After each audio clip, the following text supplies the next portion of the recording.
I've got a response back in regards to the registered mail that I sent. As you can see up there, it says last name wrong, RTS, won't accept, return to sender, and I addressed it to Neil Waterbottom.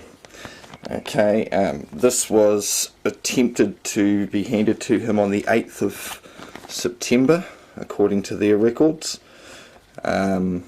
So yeah, as you can see here on the date, 8th of September is when they tried to do that. I received it back yesterday on the 18th, or sorry, yesterday on the 18th of September. So yeah, and it was sent back to me. Alright, so there's the original receipt to say when it was posted, in case it's required for some reason. But what I am going to do is, as you can see, the seal hasn't been broken. I'm going to open it. Now what I found out, just keep that for my records. Now what I found out was that when I went back and reviewed my own videotape of the incident, and you can see it still hasn't been opened, still got the address, and again Neil Waterbottom. So I went back and had a look on the tape, and I had misheard. It is my fault, my administrative hiccup, if you want to call it that, that I sent it to the wrong place. So in the envelope here still, I'm just going to pull out the label if I can. So, and what we have here is we have the original letter that I initialed and did all the rest to. There's the original, and that was a 3-page letter. Alright.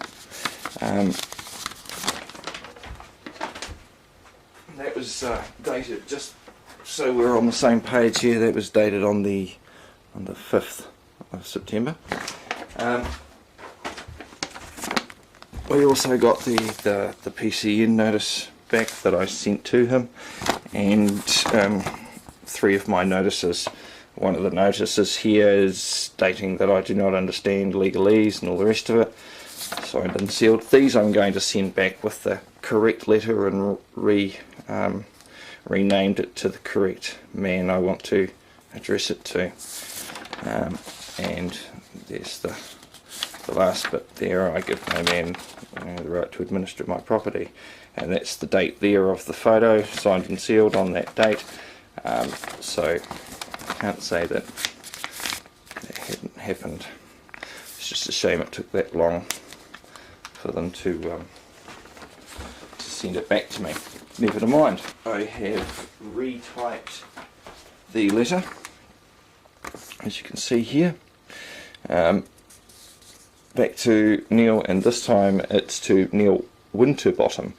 We're going to send that off. As I have a pre-printed envelope here with the new correct name of Neil Winterbottom, and seeing I'm sending things on registered mail, is he also gave me 3 orders. One of the orders was to produce my last name for the legal person, one of them was to supply the address for the legal person, and one of them was to wait for 125 seconds, if you want to get precise. So what I have done here is made him an invoice for his orders. Myself, I'm just going to sign and stamp this. I claim the aforementioned man did lawfully order, and I, the undersigned man, did perform said services or provide said products. Alright, invoice 2. Alright, so he can have it all just for him. And what will happen with that invoice is that if he chooses or wishes not to pay and honour his orders, I'll then just take him to small claims court. I can happily prove, I've got the videotape, I can happily prove that he did order me to do those things. I did make sure that it was an order, So there's no dispute. So that means basically I told them 21 days. I told them to respond by the 13th. So that's exactly 21 days, plus I'm giving them 3 days also for postage, because you've got to allow for the postman. So yeah, 21 days is precisely to the 13th, and then I gave him 30 days to respond, or just to make the payment. And if he doesn't make the payment, what will happen is that I will just send him a reminder for the invoice. If he still doesn't do it, I'll send him a final demand, and I'll send him a default, and then I'll go and file a small claims court. But I have to exhaust the administrative process first. Can't just go say he owes me shit and not give him a chance to respond. In a civilised world, we use bits of paper and pen to correspond correctly, and unfortunately the art of knowing how to write something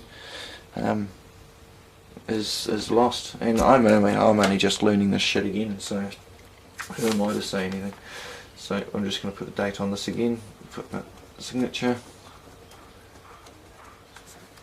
on that. I always like to use red because they like to use red ink in the old days of sealing documents. So I like to use red when it comes to giving them that.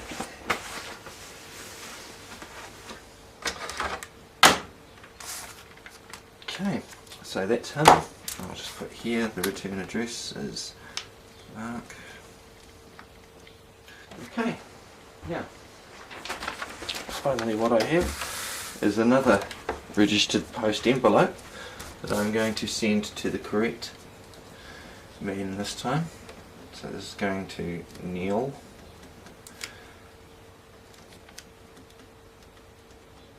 Winterbottom. Okay, so that will just go through as normal, all things going well.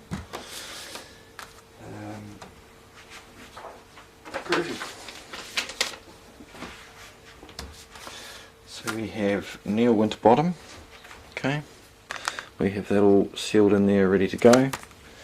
I'm going to put this in the envelope.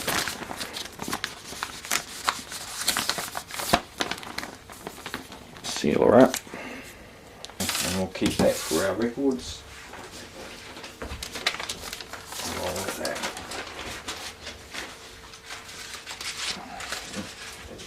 Might as well keep the envelope as well.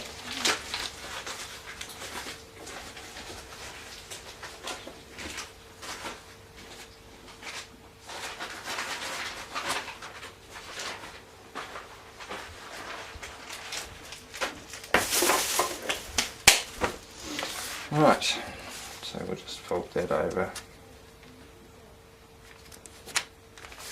that way. Alright,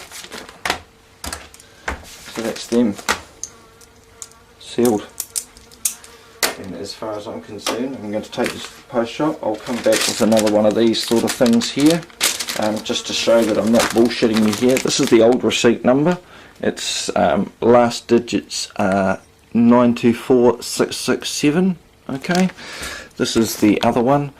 This is 924653, or RD 030924653 NZ.